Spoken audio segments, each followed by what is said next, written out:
everyone. So today I have kind of a mini haul slash review for you all.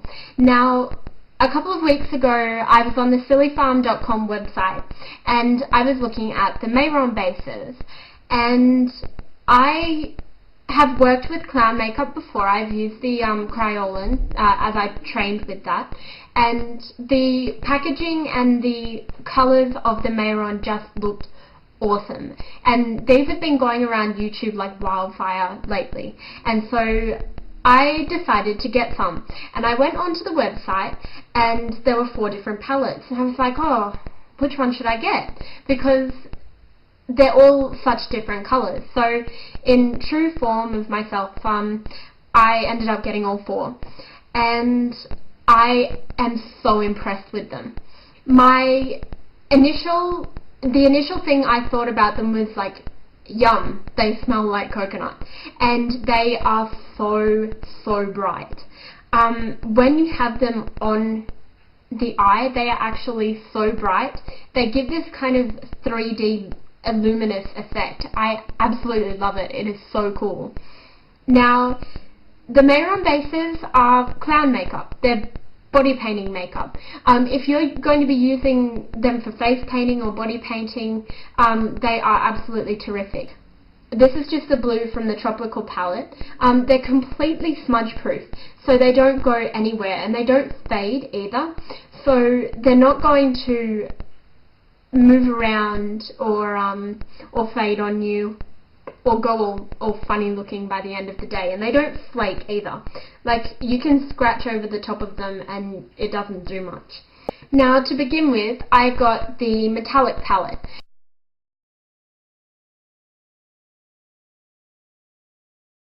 Now, this is one that I haven't seen a lot on YouTube, and I wondered why. So when I got it, this one struck me as such wearable colours, because you've got these browny coppery colours which are so pretty and so natural, and then you've got more your silvers and your golds, and I absolutely love this. This one has got to be more natural than the others, because the others are so bright. Now, the brown and the gold is something, like the orangey gold, are something that I could see myself wearing a lot.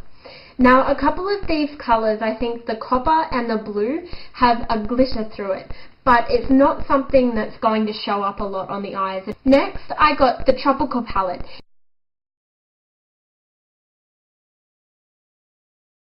Now, if you love bright colours, this is a must-have. See that blue there?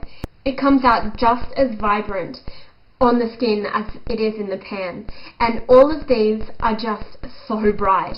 I absolutely love these. The mango is so pretty, and also the bright green. If you mix that, you can mix these colours, so you can take something from the metallic palette and mix it with something from the Tropical palette with no problems.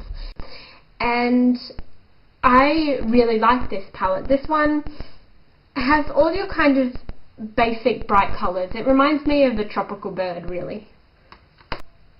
And then we have the basic palette.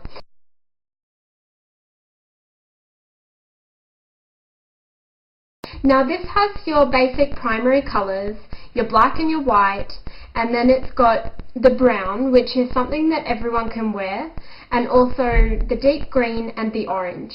Now, I found that these ones, you'll see in the swatches, that they actually turn, like the red here turns up so much brighter on the skin than it is in the pan.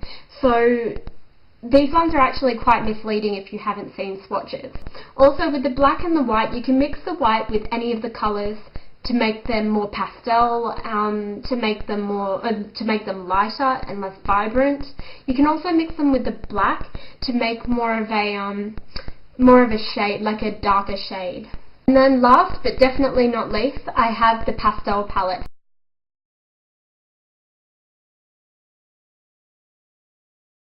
Now, this one is really popular. these are just beautiful, beautiful colours. This brown is one of the more wearable colours in all of the palettes because it is so neutral, and it's just something you can layer under your darker eyeshadows to make them really pop.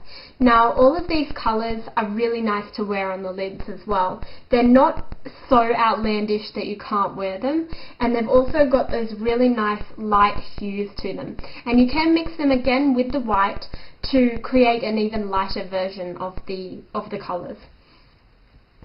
Now, to use these, you actually get like a tack-on brush, so something synthetic that won't absorb any product, and you just wet it. So I have my little dropper bottle here full of water, and I just drop a couple of drops onto the brush, and I mix it into the colour that I want, and it makes kind of a thin paste, and you can just paste that onto the eye or to do your swatches or anything.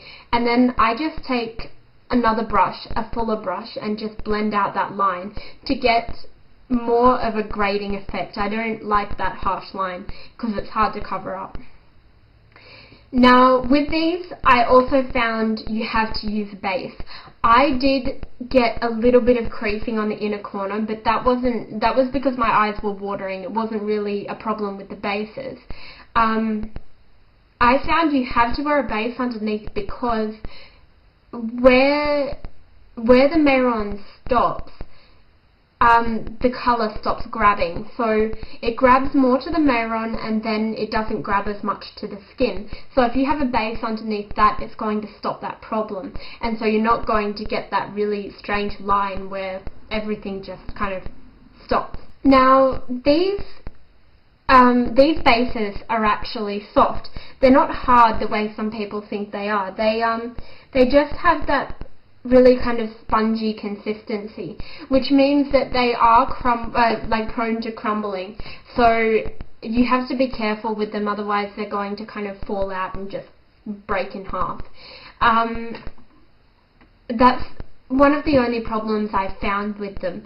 But with the metallic colours, none of the colours fade, but the metallic ones, if you rub them, it wears off and it transfers the metallic sheen, but the colour stays there. But if you don't touch them, they do stay in place. I also found that a few of the colours, the blues, the greens and the pinks especially, they stain.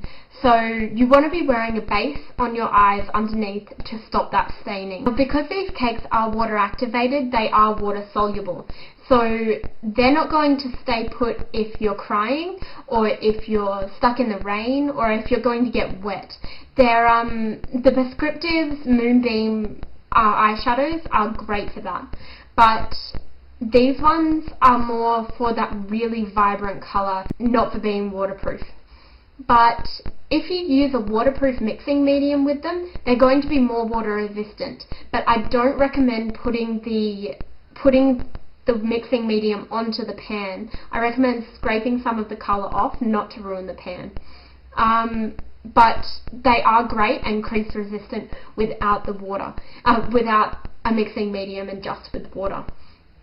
So I really like these, and I'll upload a couple of looks using these just to show you how to apply them and how they look when they're on. So I hope you enjoyed this, and I hope it was useful, and I'll talk to you guys later. Bye. 'Cause she walk like a boss, talk like a boss, manicure and nails, just set the pedicure wrong.